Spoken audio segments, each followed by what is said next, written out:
Nadia and I met at 22, in the particular way of people who meet young and recognize in each other something they have not yet found in anyone else, not a mirror, but a resonance. We had different temperaments, different families, different ideas about how to spend a Saturday, but there was an alignment at the level of what we cared about that made everything else workable, that made disagreement feel like conversation rather than threat. We talked the way you talk with someone when talking still feels like discovery rather than confirmation. For years, many years, being with her was the same as being in a version of myself I preferred. 11 years is a long time to be close to someone.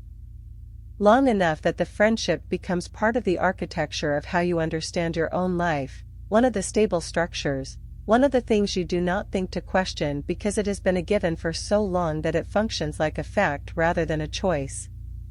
I did not examine what Nadia and I had become because what we had been was so good, and the good past was present in every interaction even when the interaction itself had started to feel different.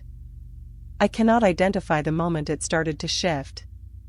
I have tried, and the closest I can get is a range of years, a general period during our late 20s when our lives were moving in directions that had been the same and were no longer.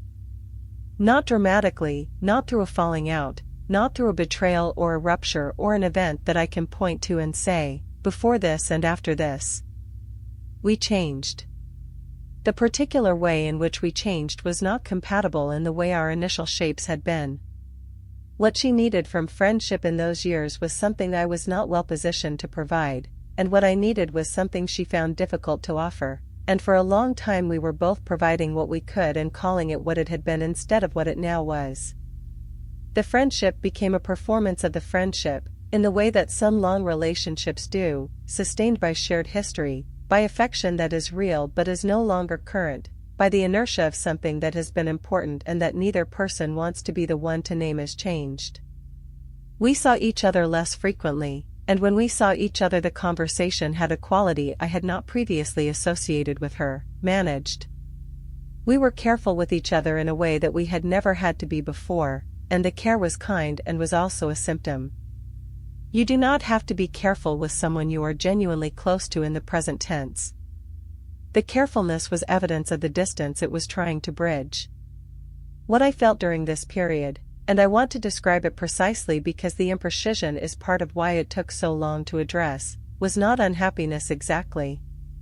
It was the particular feeling of absence where something present had been. Not the sharp absence of loss, which at least has a clear signal, but the diffuse absence of something that has left slowly enough that you never catch the leaving, that you only notice one day that you are standing in a place that used to be full and is now mostly memory. I grieved the friendship before it was over. This is something I did not have language for at the time, but I understand it now as anticipatory grief, mourning a living thing before its ending, which produces a strange doubled quality to every interaction. I would be sitting across from her at dinner, and I would feel both the warmth of being with someone I genuinely loved and the sorrow of understanding that this was not what it had been and would not return to it. Both feelings were real. They occupied the same moment. I did not end the friendship. That framing has never sat right with me, and I want to explain why. What happened was slower and more mutual than ending implies. We stopped making plans with the frequency we had. When we did see each other, the visits were shorter, less combustible. The messages became occasional rather than constant. There was a last time we were together that neither of us knew was the last time. We couldn't have, because there was no moment of ending, just a gradual recession that eventually became an absence neither of us stepped forward to address. The mutuality of it matters. I have thought a great deal about whether the ending was a failure, mine, hers, ours collectively, and I have come to believe it was not, exactly. Not every ending is a failure. Some relationships have a natural span that is shorter than a lifetime, and the end of the span is not the negation of everything that came before it. Nadia was right for me at 22 in a way that was real and that produced things, understanding, growth, the kind of companionship that shapes you, that I still carry. The fact that she was less right for me at 33 does not retroactively diminish what was true earlier. People change, and sometimes they change in the same direction, and sometimes they don't, and the ending in the second case is not a verdict on the whole. What I wish I had done differently is not resisted the ending, but been honest about it, with her and with myself, rather than letting it proceed through the slow friction of reduced contact and managed interactions. I wish I had found, at some point in the drift, the words for what I was experiencing. This is not what it was, and I am sad about that, and I don't know whether that means it needs to change or simply needs to be named. I wish I had given her the chance to meet that honesty with her own. We might have found something smaller but more real, a different kind of relationship suited to who we had become rather than who we had been. Or we might have found that the ending was in fact the right outcome, and arrived at it with more clarity. What we did instead was let the drift do the work, which is gentler in some ways and in other ways less honest. The drift does not require anyone to say the difficult thing. It does not require the conversation that might be painful. But it also does not allow for the conversation that might produce something unexpected, and it leaves the relationship in a suspended state, not ended, not alive, just held at an unexamined distance. That is its own kind of cost. I remember her on occasions that would have previously involved her presence. I think of specific things she said that have stayed with me, specific moments in the 11 years that had a quality of real illumination. I do not reach out, and she does not reach out, and the silence is comfortable in the way that well-established distance becomes comfortable, but it is not the same as good. What she was to me during the years we were close is one of the more significant facts of my interior life. I carry that forward.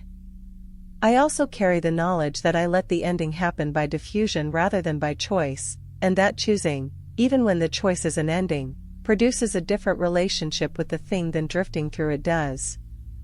I know this now in a way I did not know it then. I know it in my body, in the specific way of understanding that arrives too late to apply to the situation that taught it to you. That is the cost of the slow ending. Not dramatic. Not devastating. But real and specific and worth naming before the next time the drift begins. Here is what I carry forward from this, and what I hope might be useful if you recognize any part of your own story in mine. The pattern I described does not operate because we are careless or unintelligent or unaware.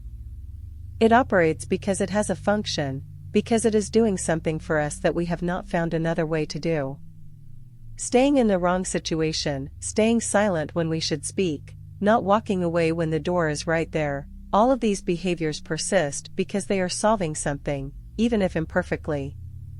They are providing some version of comfort or protection or identity that we have not yet found a better way to provide. Understanding that function is the first move. Not judging the behavior, but asking honestly, what is this doing for me? What would I have to give up if I stopped? What am I afraid will happen if I make the change I know I need to make? Those questions do not dissolve the pattern automatically. But they make it visible in a new way. And visibility changes the relationship to the thing. When you can see what something is doing, you can start to choose whether you want it to keep doing it. The change that followed was not easier because I understood the mechanism. It was the same difficulty. But I went into it knowing what I was moving through rather than being entirely inside it without perspective. That perspective is what I want to pass on here.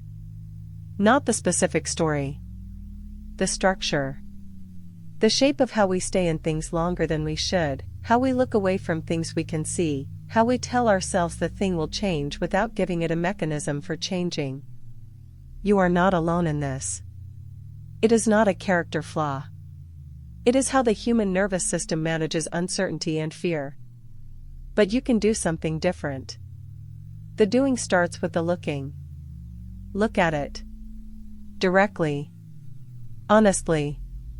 Without the story that makes it easier to carry. And then decide what you want to do with what you see.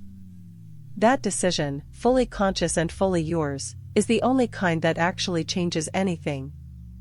There is also something I want to say about the specific moment of turning toward rather than away, the moment when you actually do the thing you have been not doing. Because that moment has a texture that I was not prepared for, and that I think is worth naming so you know what to expect when you reach it. It does not feel like relief. Not at first. The moment of change, of finally having the conversation, or walking away, or saying the thing, or making the decision, often feels worse before it feels better. There is a period of acute discomfort in which the old equilibrium has been disturbed but the new one has not yet settled. You have stopped managing the avoidance, which means the thing you were avoiding is now fully present, no longer softened by distance. That period is real and it is temporary. I want to say both of those things with equal emphasis. It is real, do not be surprised by it, do not mistake it for evidence that you made the wrong choice. And it is temporary, it has a duration, and that duration is almost always shorter than the years of management that preceded it. The other side of that period is different. Not perfect, change does not produce perfection. But different in the specific way of someone who has stopped spending energy on maintaining something and can now spend that energy somewhere else. The ambient cost disappears. The weight that you had normalized as simply the weight of life turns out to have been specific and removable. I have felt that release more than once. Each time it is instructive about how much I had been carrying that I didn't know I was carrying. You probably know what you're carrying. You just haven't decided to put it down yet. When you decide, it will be hard first and better after. That is almost always the order of things. And the better, when it arrives, is real. What I notice now, in the life I have after the story I told here, is a kind of attentiveness I didn't have before. Not anxiety, that's different. Anxiety is looking for the thing that might go wrong. What I have is more like a quiet, ongoing check-in. Am I here because I want to be? Am I saying what I actually think? Am I moving toward what matters or managing around something I haven't named? These questions don't produce constant disruption. Most of the time the answer is, yes, I am where I want to be, saying what I think, moving in the right direction. The check-in confirms what I thought. And that confirmation is itself valuable, it builds a different relationship with my own choices. They feel more like choices and less like things happening to me. On the occasions when the answer is different, when the check-in reveals an avoidance or a suppression or a staying too long, I try to act on the information faster than I used to. Not immediately, not impulsively. But without the elaborate deferral structure. Without the "I'll address this when the conditions are better." The conditions will not be better. They will be different. Different is workable. Better is a fiction. I am the only condition that changes. And I change through the practice of looking and then acting on what I see. That's the whole thing. The looking and the acting. Over and over. For as long as it takes. Which is your whole life. But a whole life spent actually inside it is worth more than a whole life spent at the edge of it, managing the view. I know which one I want. I think you do too.